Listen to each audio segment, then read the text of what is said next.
Si je vous dis ligne supprimée, rame bondée, retard, c'est vrai que la vie d'un usager des TER, dans notre région bien sûr, n'est pas un long fleuve tranquille. Notez que faute de personnel suffisant, eh bien, la SNCF vient d'annoncer qu'elle va supprimer à partir du 24 octobre 140 trains sur les 1250 qui roulent quotidiennement, ce qui fait bondir bien sûr les collectifs d'usagers. Parlons-en.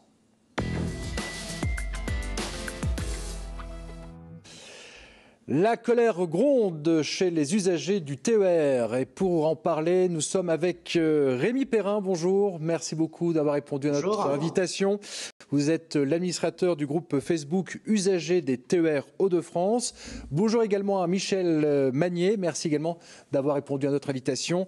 Vous êtes membre du collectif SNCF va me tuer. Vous êtes également adjoint à la mairie au maire de Saint-Quentin. Vous êtes également un usager du TER. On va parler, avant de vous faire réagir sur ces suppressions de trains, pour vous présenter rapidement vos collectifs. Rémi Perrin, je disais, vous êtes l'administrateur du groupe Facebook Usagers des TER Hauts-de-France et vous publiez chaque jour les suppressions et ou perturbations en cours sur la région. Vous avez lancé également une grande consultation pour donner la vision TER dans les années prochaines par les usagers, bien sûr. Pourquoi ce groupe Facebook ? Alors, ce groupe Facebook qui réunit aujourd'hui 8000 usagers avait au départ pour but d'informer sur les suppressions, les retards et dénoncer ces retards et ces suppressions. Il a été créé il y a 6 ans. Déjà à l'époque, il y avait des problèmes et ça a été malheureusement de pire en pire, ce qui a fait finalement grandir le nombre d'usagers. Nous avons également des cheminots qui nous ont rejoints et ces cheminots apportent des informations aux usagers au quotidien pour leur faire comprendre les raisons de ces retards et de ces suppressions. Voilà, vous n'êtes pas dans les extraits, vous essayez de comprendre et surtout de tenter qu'on puisse améliorer la vie quotidienne des usagers. Michel Magnier, vous êtes vous aussi usager des TER. Ce n'est pas facile en ce moment, déjà depuis quelques temps d'ailleurs. Vous faites partie donc du collectif SNCF va me tuer. Vous pouvez peut-être nous présenter ce collectif ? Oui, bien sûr. Alors, c'est un collectif qui a été fondé par Nora Müller-Comte et qui, au départ, a été surtout présent dans l'Oise. En réalité, nos lignes ferroviaires, elles irriguent l'Oise, l'Aisne, la Somme et puis jusqu'au Nord-Pas-de-Calais. On a une région qui est quand même riche d'un passé ferroviaire très important. Et ce collectif, eh bien, ça fait des années qu'il fait remonter la colère. Alors, le nom est un petit peu punchy, mais en réalité, l'idée, c'est effectivement d'améliorer au maximum les conditions des usagers. Et on parlait aussi des personnel, on se rend compte que quand le personnel ne va pas bien, les usagers ne vont pas bien non plus. Et quand les usagers sont en colère, eh bien, on peut avoir aussi parfois des personnels qui nous disent nous aussi, on en a marre, on ne comprend pas certaines décisions, on voudrait que les usagers soient mieux informés.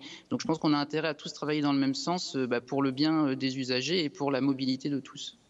Alors depuis plus d'un an, vous le savez, il y a un bras de fer entre la région et la SNCF par rapport justement à cette amélioration des trains pour que vous puissiez justement les utiliser à bon escient. Et voilà que cette information est tombée, c'est ce fameux plan de transport adapté annoncé par la SNCF. Donc 140 trains supprimés sur les 1250 qui roulent quotidiennement. Ça, c'est à partir du 24 octobre. Mais alors l'information qui vous fait bondir, et vous allez pouvoir réagir, c'est que la SNCF précise que les trains supprimés ne sont pas les trains en heure creuse, mais aux heures de pointe. C'est bien ça, Rémi Perrin ? Oui, exactement. La SNCF prévoit de supprimer de nombreux trains en heure de pointe. Alors, il y en a aussi en heure creuse, il n'y a pas que des trains en heure de pointe, mais ça reste la majorité des trains qui risquent d'être supprimés. C'est pour ça qu'on en a un aussi grand nombre, alors qu'actuellement, on est plutôt aux alentours de 50 suppressions quotidiennes. Alors, des suppressions qui sont souvent prévues la veille pour le lendemain, mais qui sont beaucoup moins nombreuses que les 120 à 140 prévues dans le plan de transport adapté à partir du 24 octobre. Oui, alors il y a 1250 trains qui roulent quotidiennement dans notre région. Michel Magnier, là aussi, quand l'information est tombée, ça vous a fait bondir. En tout cas, il y a une incompréhension parce qu'on vous l'a annoncé, mais on ne vous écoute pas en fait. Mais complètement. Alors en fait, il y a deux choses. La première, c'est que on a appris la mise en place de ce plan de transport adapté au départ de manière très officieuse et parce que dans le collectif, nous avons été informés ce que la SNCF ne faisait pas, c'est-à-dire que la SNCF ne donnait pas d'informations officielles. Pour avoir les premières informations officielles, il a fallu attendre le comité de desserte ferroviaire à Amiens où on nous a confirmé qu'un plan de transport adapté serait mis en place. Il a fallu attendre hier matin pour que les fiches horaires à partir du 24 octobre soient mises en ligne. Alors c'est terrible parce que le 24 octobre, c'est dans quelques jours. Et alors, grâce à vos collègues du Courrier Picard, je suis en mesure de vous annoncer une information qui est toute récente parce qu'elle date de 17h55, donc il y a quelques minutes. La SNCF a annoncé aux collègues du Courrier Picard, enfin vos collègues pardon, du Courrier Picard, que le plan de transport, qu'elle renonce en fait à ce plan de transport adapté, ce qui est quand même extraordinaire parce que vraiment tout s'était mal passé. Enfin, jusque-là, quand vous parlez de la colère des usagers, tout était mal ficelé, beaucoup de suppressions, 140 suppressions, la communication vraiment inaudible et quasiment inexistante.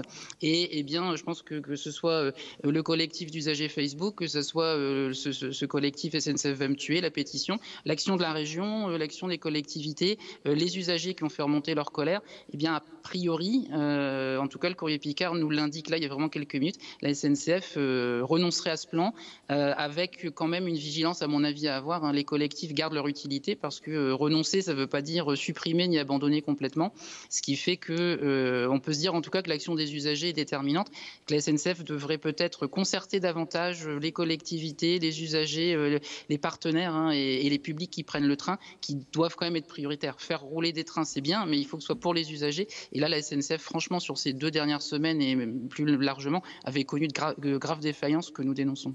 Alors que cette information est importante, Michel Magnier, vous nous apprenez à peu près à 18h donc de 60 conducteurs et ces 60 conducteurs manquent toujours, donc on aura toujours des suppressions quotidiennes qui seront du coup annoncées souvent au dernier moment, donc on continuera à les relayer et à faire le maximum pour que ces suppressions soient les moins nombreuses possibles et les moins dérangeantes pour les usagers. Et on attend donc, comme disait Michel Magnier, de la concertation avec la SNCF, avec la région, pour améliorer au possible les conditions de transport quotidiennes. Alors, je retiens cette information qui est tombée, qui a été annoncée donc par le Courrier Picard, comme quoi la SNCF, ça vient de tomber là à 18h ce mercredi 19 octobre, abandonné son plan de transport adapté qui a annoncé la suppression de 140 trains quotidiennement sur les 1250 à partir du 24 octobre. Donc c'est une information importante. C'est vrai qu'il y a une forte pression de la part des collectifs. Vous aviez lancé d'ailleurs mardi une pétition.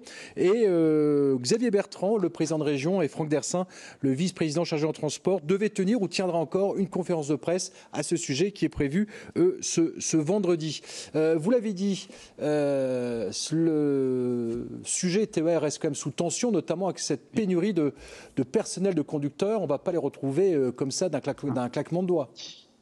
Ce qui est absolument incroyable, c'est ce manque d'anticipation dont la SNCF est coupable. Alors, on nous dit que le Covid est responsable. Pardon, le Covid, il s'est abattu malheureusement sur la France entière, sur le monde entier, et on est dans une situation de crise du fait de la SNCF et d'un manque d'anticipation. Donc, une situation de crise qui est absolument catastrophique. Enfin, 65 conducteurs sur la région et qui manquent, ça veut vraiment dire qu'il y a eu une défaillance. Simplement, on n'imagine pas une entreprise dire finalement, on fera 10% de choses en moins parce qu'on n'a pas pensé à embaucher.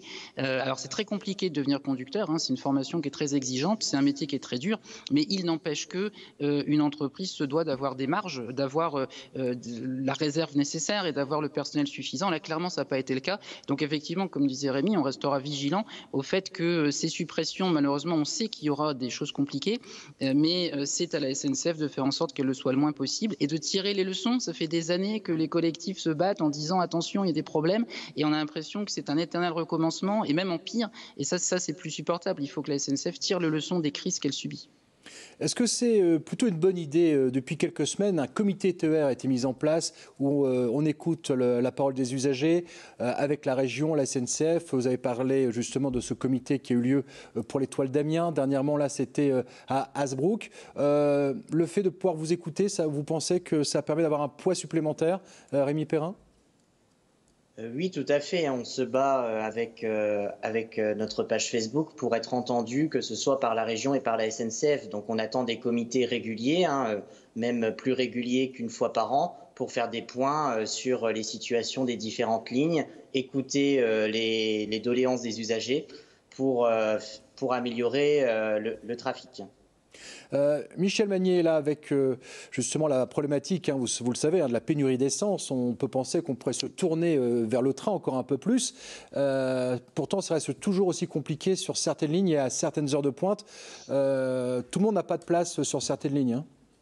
Oui, alors bon, moi je suis un fervent défenseur du train et de mobilité telle que le vélo, et qui se combinent d'ailleurs bien l'une et l'autre. Bon. Mais c'est vrai que oui, on sait qu'il y a ce mouvement qui va vers le train. Beaucoup de gens nous disent, bah, moi j'essaie de me passer de la voiture au maximum. Il y a des gens pour qui c'est pas possible, il y a des trajets pour qui ça l'est. Et c'est vrai que le fait de monter dans un train et de se retrouver dans un train bondé ou avoir un train supprimé, là aussi ça fait longtemps qu'on dit à la SNCF, attention, faire monter les gens dans le train, les inciter à prendre le train, c'est bien, mais faire en sorte qu'ils restent et qu'ils aient l'habitude et qu'ils apprécient de prendre le train, c'est aussi important. Et malheureusement, on a l'impression que parfois la SNCF sait qu'elle doit faire rouler des trains, mais elle ne compte pas assez sur la relation usagée, sur l'information, sur les échanges. Les collectivités ne sont pas particulièrement consultées sur des questions comme ça, alors qu'au contraire, elles sont aussi le réceptacle des demandes des usagers. Et ce qui est malheureux, c'est qu'on a beaucoup de gens qui veulent prendre le train et qui prennent comme ça sur la tête des annonces, on va vous supprimer 30%. Amiens-Saint-Quentin, c'était 30% de trains qui devaient être supprimés chaque jour pendant des mois. Donc c'est pas possible que la SNCF agisse comme ça. Il y a des directeurs satisfaction client. Voilà, là la satisfaction client, elle était au 36e dessous. Il faut absolument que la cote, qui reprenne vraiment de la poil de la bête comme on dit, mais vraiment d'augmenter cette information, cette concertation, ces échanges, cette collaboration qui est indispensable avec l'ensemble des partenaires et des usagers. Merci beaucoup. Une dernière question rapidement, Rémi Perrin. Vous qui êtes administrateur de ce groupe Facebook des usagers TER Hauts-de-France, c'est quoi l'ambiance? Qu'est-ce qui remonte en ce moment sur les retours que vous avez sur votre page Facebook? C'est un ras-le-bol général? C'est quoi, en quelques mots, pour qu'on comprenne un petit peu quel est l'état d'esprit des usagers en ce moment? Oui, c'est vraiment un ras-le-bol général et franchement, le plan de transport adapté était vraiment la goutte d'eau qui a fait déborder le vase. Vraiment, on a remarqué que beaucoup d'usagers étaient passés des simples plaintes sur le réseau à une volonté d'agir fortement.